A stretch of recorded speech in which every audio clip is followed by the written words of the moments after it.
저희가 주보로 광고를 계속 드렸지만 어떤 분이 강사실까 분이 여기셨을 겁니다. 강사 목사님을 소개해드리겠습니다. 달라스 중앙교회 심호하시는 담임 목사님 오상준 목사님, 여러분 환영해 주시죠.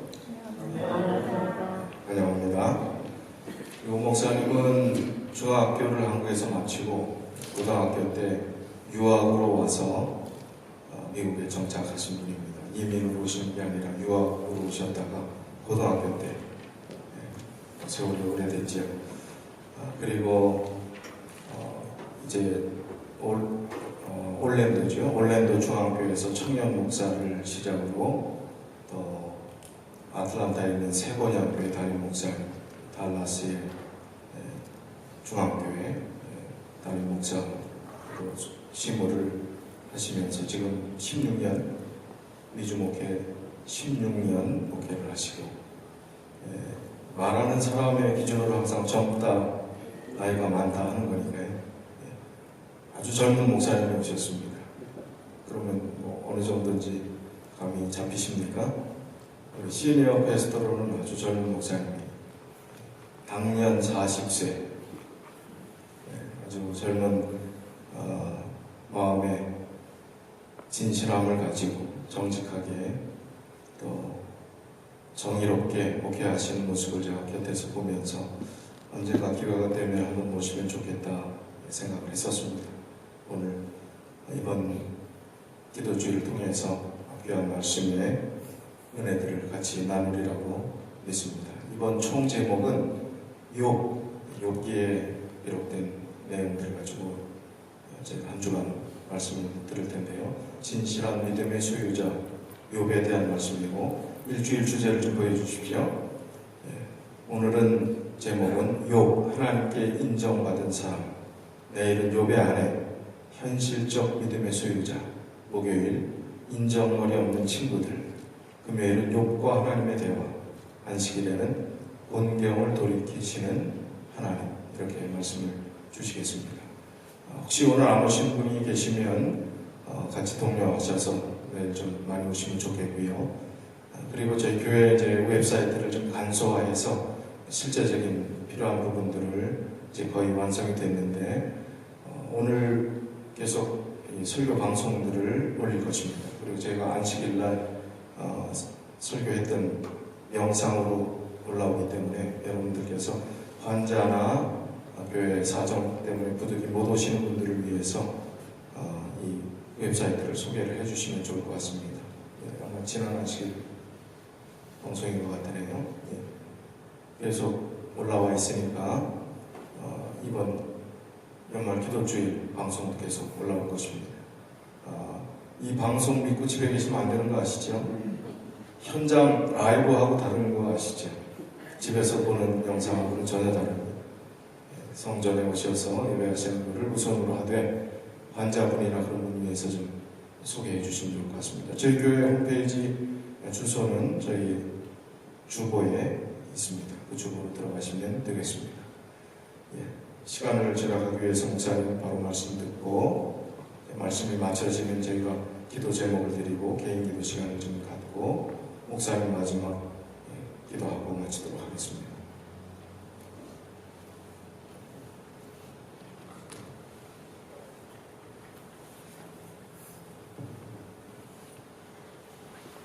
여러분 안녕하십니까? 죄송합니다. 오레곤 중앙교회 연말 기도주일에 저를 초청해 주셔서 너무나 감사드립니다. 제가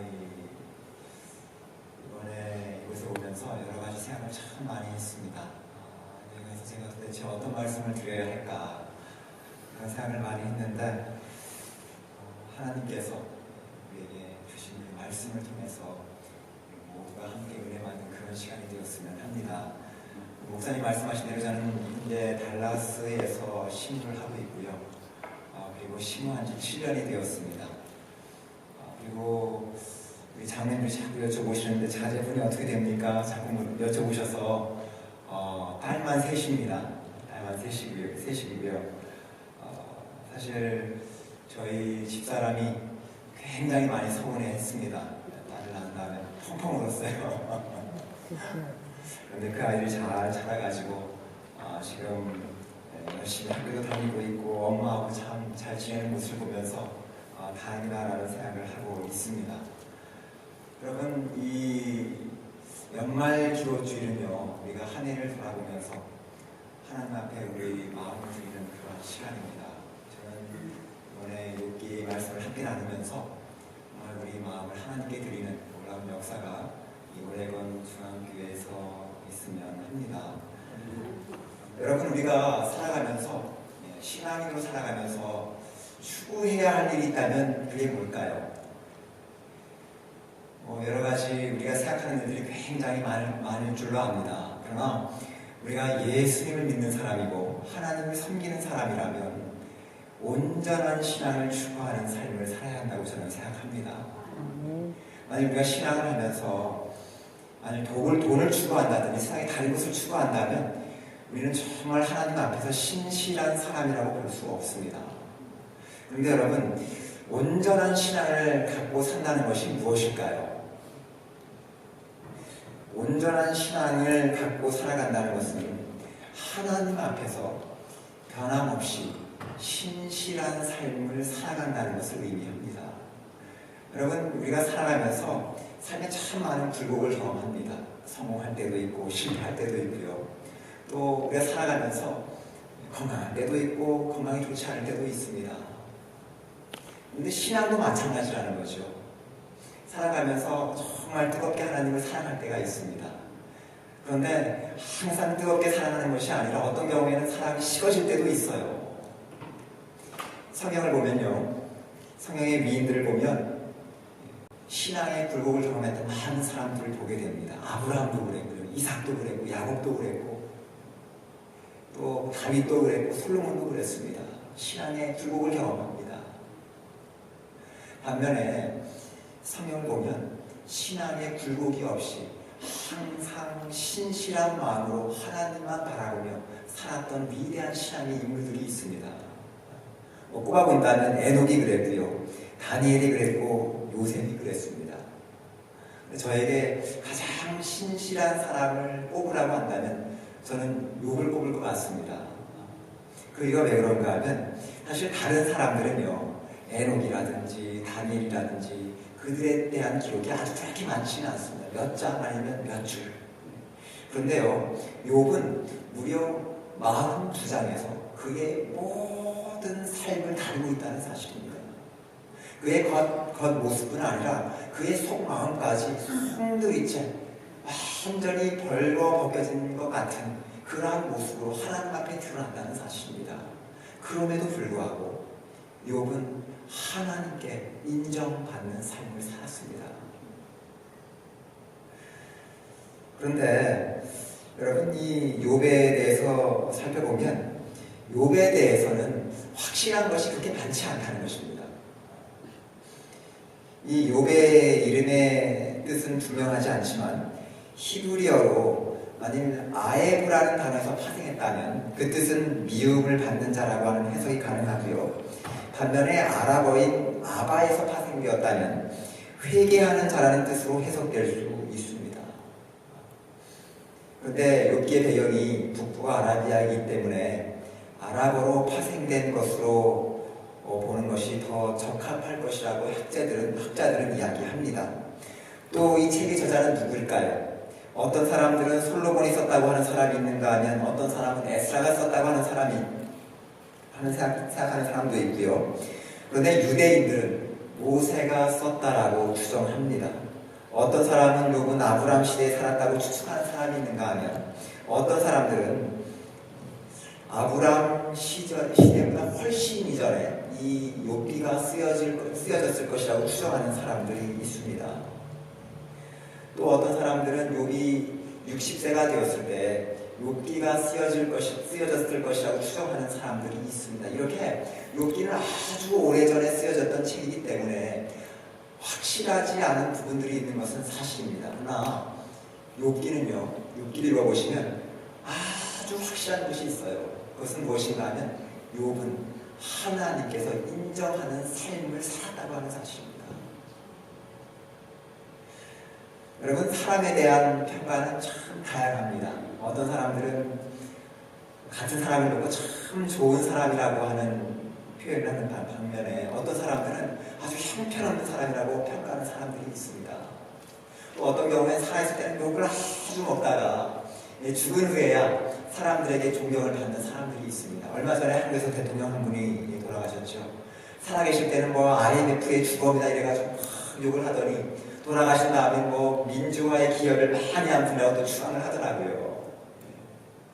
이렇게 사람의 평가가요, 상황에 따라서, 개인의 편리에 따라서 아주 쉽게 바뀌어진다는 사실 우리는 보게 됩니다. 그러므로 여러분, 사람의 평가도 중요하지만 더 중요한 평가는 누구의 평가일까요? 하나님의 평가라고 하는 사실입니다. 하나님이 어떻게 평가하느냐에 따라서 우리의 영원한 운명이 결정지어집니다. 그런데 여러분, 하나님께서는 욥을 어떻게 평가하셨습니까? 우리 다 같이 욥기 1장 1절을 좀 다 같이 펴보시기 바랍니다. 성경이 있으신 분들은 가능하시면 다 저와 함께 이 성경을 펴셨으면 좋겠습니다. 저는 묵상이라는 단어를 굉장히 좋아합니다. 이 묵상이라는 단어의 사전적인 의미는요, 무엇을 깊이 생각하다 이런 의미가 있는데요, 신앙적인 차원에서는 우리의 마음과 생각이 말씀 가운데 머무르고 있는 상태를 의미합니다. 그래서 저는 이번 한 주일 동안 욥기를 다 함께 묵상했으면 좋겠습니다. 그래서 정말 우리의 마음이 이 욥기에 머물러서 하나님께서 욥을 통해서 우리에게 주시고자 하는 분명한 메시지를 듣는 그런 축복의 시간이 되었으면 합니다. 욥기 1장 1절입니다. 이렇게 적혀 있습니다. 우스 땅에 욥이라 불리는 사람이 있었는데 그 사람은 온전하고 정직하여 하나님을 경외하며 악에서 떠난 자더라. 욥기 1장 1절에 보시면 성경은 그를 온전한 사람이라고 이야기했습니다. 그래서 이 욥은 하나님 앞에 온전하다라고 칭찬을 받았던 사람입니다. 성경을 보면요, 하나님께서 누구를 온전하다고 평가하신 사람들이 몇 안 돼요. 그 중에 하나가 노아인데, 하나님께서 욥을 평가하실 때 쓰셨던 똑같은 단어를 노아에게도 쓰셨습니다. 그런데 이 하나님께서 욥을 온전하다고 하셨던 그 표현이 1장 1절에만 나오는 것이 아니라 2장에도 나오고요, 여러 번에 걸쳐서 나옵니다. 성경에 한 사람에 대해서 온전하다고 하는 표현이 여러 번 나온 경우는요, 욥밖에 없어요. 근데 이 온전하다고 하는 말은요, 순전하다, 완전하다는 의미가 있는 반면에 흠이 없어서 책망할 것이 없는 인격을 의미했습니다. 그러니까 하나님께서 온전하다고 하셨으니까 얼마나 온전한 사람입니까? 그런데 이 온전하다는 말은 죄를 한 번도 짓지 않았다든지 한 번도 실수하지 않았다는 것을 의미하지는 않습니다. 온전하다는 것은 양심에 비추어서 거리낌이 없는 상태를 의미했습니다. 여러분, 우리 신앙인들이 어떤 삶을 살아야 할까요? 양심에 비추어서 거리낌이 없는 삶을 살아야 합니다. 특별히 하나님께서 우리에게 신앙인의 양심을 주셨습니다. 그런데 신앙인으로 살아가면서 신앙인의 양심대로 살지 않는 사람은 진실한 그리스도인이라고 할 수가 없는 것입니다. 성경을 보면요, 사도 바울도 그랬고 사도 요한도 그랬고요, 양심에 따라서 살아야 한다는 사실을 우리에게 가르쳐주고 있습니다. 그래서 이 고린도전서 4장 4절을 보시면 사도 바울이 이렇게 이야기해요. 내가 자책할 아무것도 깨닫지 못한다라고 했고요, 또 요한일서 3장 21절을 보시면 사도 요한은 사랑하는 자들아, 만일 우리 마음이 우리를 책망할 것이 없으면 하나님 앞에서 담대함을 얻는다라고 했습니다. 또 욥은 정직한 삶을 살았습니다. 여기서 정직하다는 것은 올바른 또는 기준에서 벗어나지 않는 상태를 의미했습니다. 다시 말하면 하나님의 말씀에 따라 살면서 좌우나 우로 치우치지 않는 삶을 살았다는 것입니다. 뿐만 아니라 성경을 보면 그는 하나님을 경외하며 악에서 떠났다라고 이야기했습니다. 경외한다는 말이 하나님을 두려워했다는 말이거든요. 근데 여기서 말하는 하나님을 향한 경외는 뭐 하나님을 무서워하다, 또 하나님에 대하여 공포를 느끼다 이런 표현은 아니고요. 영어로는 respect, 존경하다 이런 표현을 많이 쓰더라고요. 요즘에는 하나님을 존경하는 것. 그런데 이 respect라고 하는 단어도 너무 가벼워요. 경외한다는 표현을 쓸 때는 영어로는 reverence, 하나님을 향한 깊은 이 존경 이런 표현을 쓰기도 하는데, 이것 역시 하나님을 경외한다라고 하는 표현을 할 때는 좀 마땅치 않은 것 같아요. 사실 하나님을 경외한다는 것을 한글로 한 단어로 표현하는 데는 참 부족하다는 것을 많이 느낍니다. 그래서 저는 이렇게 표현해봤어요. 하나님을 경외한다는 것이 어떤 것인가? 하나님의 완전하심, 또 위대하심, 영광에 완전히 압도당해서 나는 하나님 앞에서 아무것도 아닌가를 표현할 수밖에 없는, 그것을 고백할 수밖에 없는 상태. 이것이 하나님을 경외하는 것입니다. 여러분, 이거가 비슷한 표현을 이거가 비슷한 경험을 하는데요.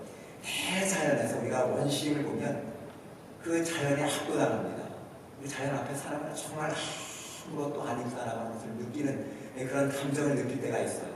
이것보다 100만 배, 1000만 배 훨씬 더 강한 느낌이라고 보시면 됩니다.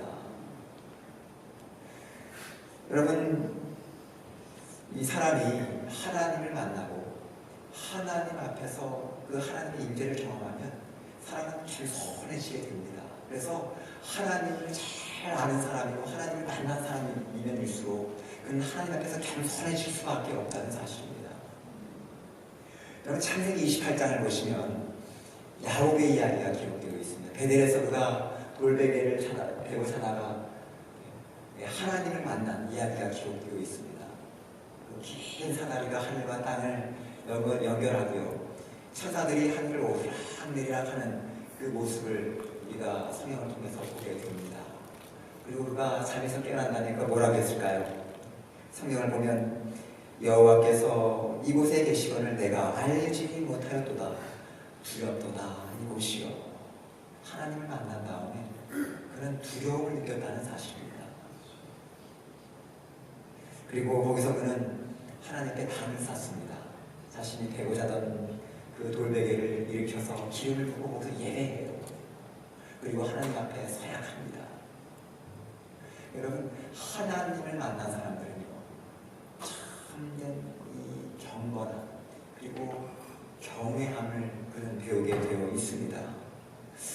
그래서 여러분, 진정한 이 경건과 신앙은 하나님을 만나고 그 하나님 앞에서 경외감을 느낄 때부터 시작된다는 것입니다. 그래서 하나님을 두려워하지 않는 사람들은요, 하나님을 제대로 섬길 수가 없어요. 여러분, 마지막 시대의 가장 큰 문제가 무엇이라고 생각하십니까? 하나님을 두려워할 줄 모른다는 것입니다. 그래서 첫째 천사의 기별이 무엇입니까? 마지막 이 세대를 향한 첫째 천사의 기별이 하나님을 무엇하라는 것입니까? 하나님을 두려워하라는 것입니다. 하나님을 두려워하게 될 때 거기서 진정한 예배가 시작되기 때문입니다. 여러분, 욥은 하나님 앞에 인정받는 사람이었습니다. 그가 성공을 했든지 실패했든지, 그가 건강했든지 그가 병이 들었든지 상관없이 그는 늘 시종일관 하나님을 사랑하며 섬기며 그분을 예배하는 삶을 살았습니다. 그 이유가 무엇이었을까요? 그는 하나님을 경외할 줄 아는 사람이었기 때문입니다.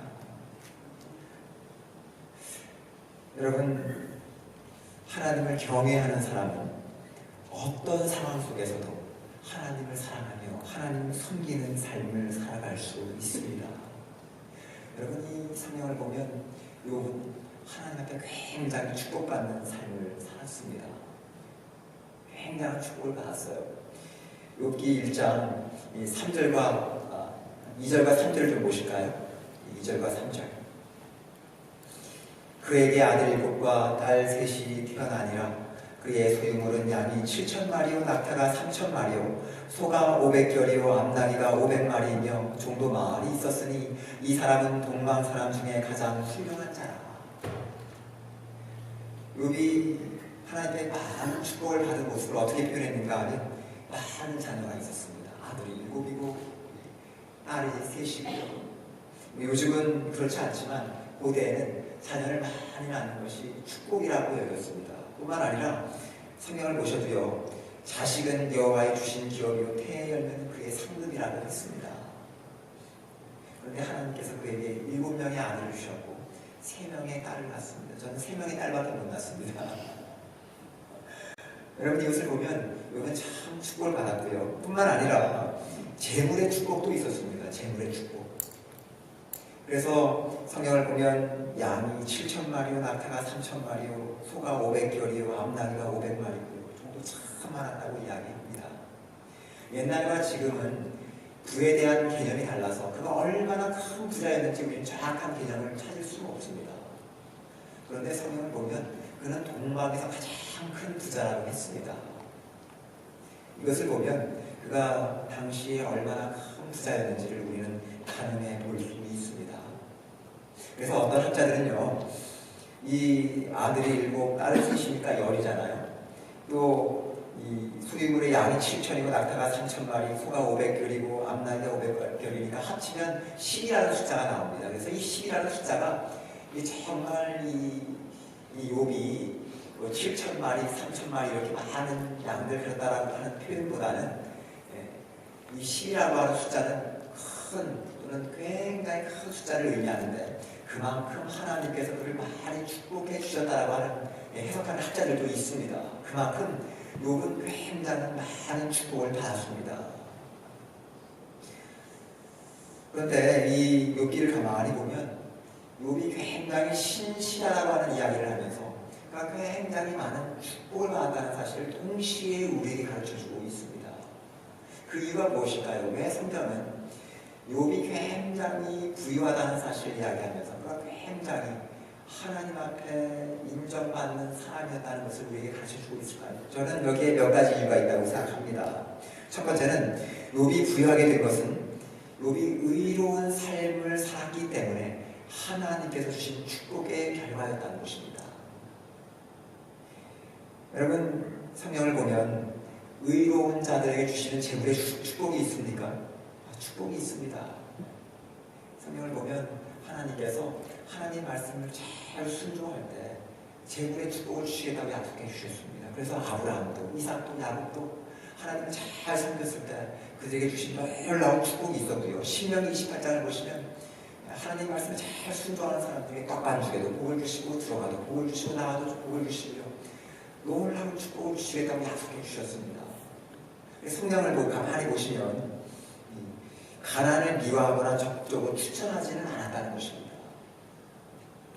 그래서 여러분, 소말리아나 또 이 방글라데시나 가난한 나라를 가서 보면서 얼마나 찢어지게 가난합니까?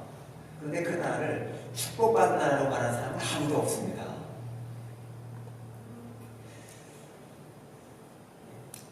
그렇다고 해서 성경은 무조건적으로 재물을 하나님의 축복이라고 가르치지는 않는다는 것입니다.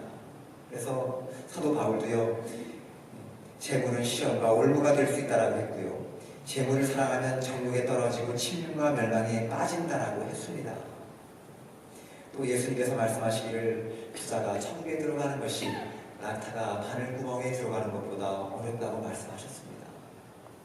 그러므로 여러분, 재물은요, 재물 그 자체가 선하지도 않고 악하지도 않습니다. 그것을 어떻게 벌어들였느냐, 또 그것을 어떻게 사용했느냐에 따라서 그 재물이 축복이 되기도 하고 저주가 되기도 한다는 사실입니다.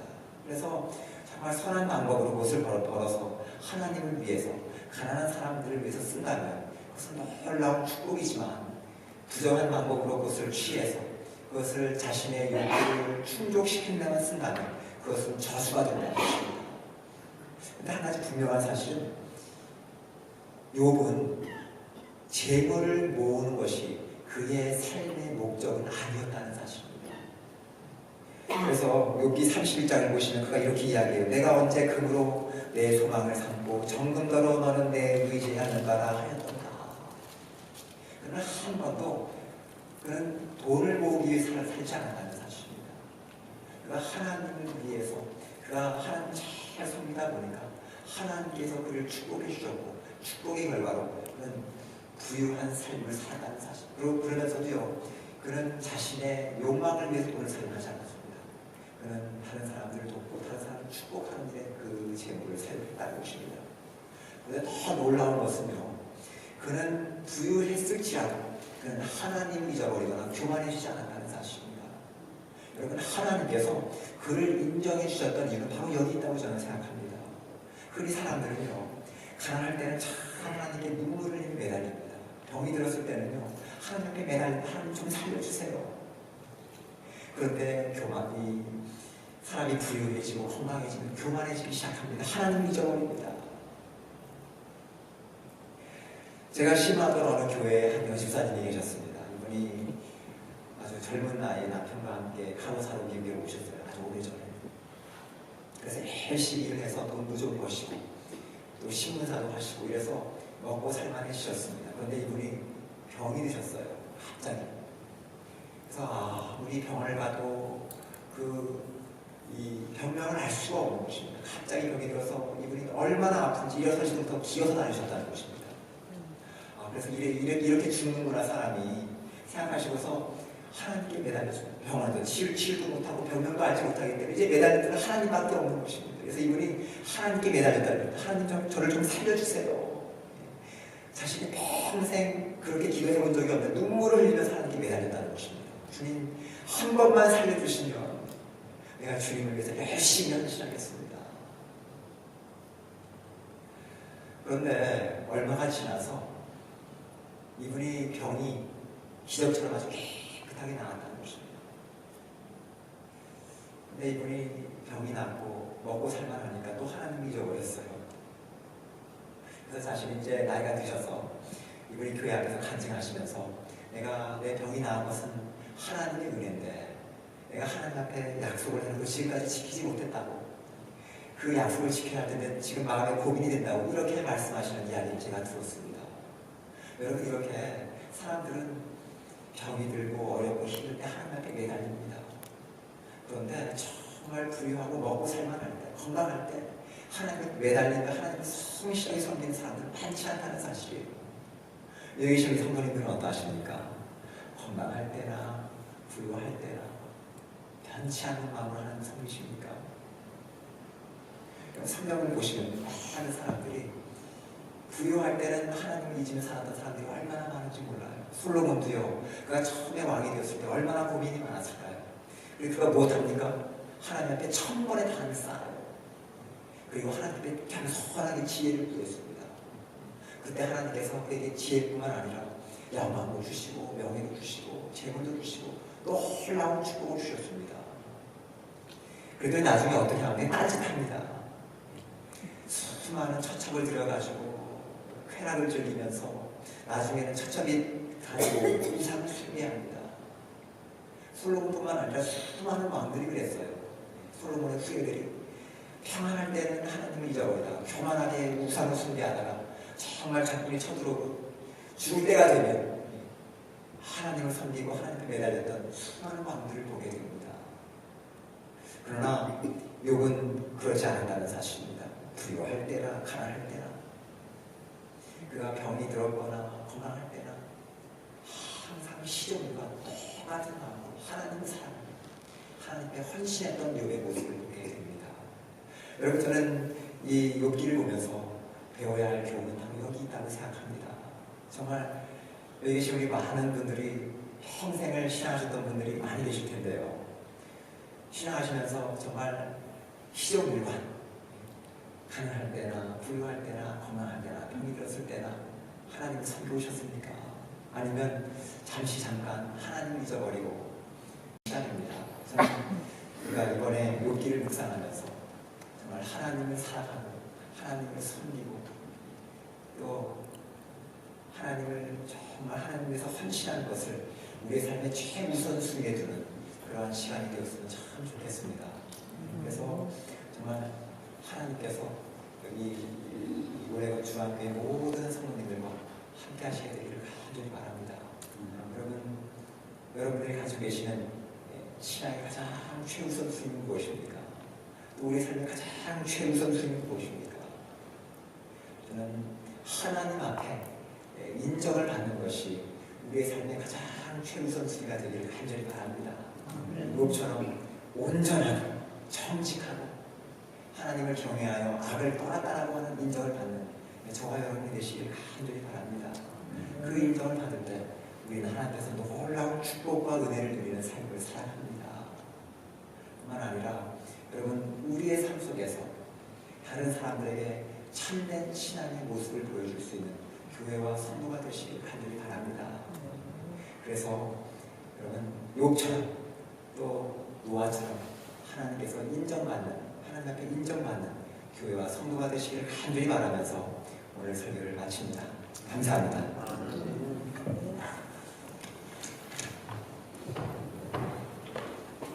개인 기도 시간을 갖겠습니다. 오늘 기도 제목은 1년 동안 지내시면서 하나님의 관계에서 막혔던 부분, 또 해결하지 못했던 부분들을 회개하고 또 우리 개인이 하나님과 새로운 관계를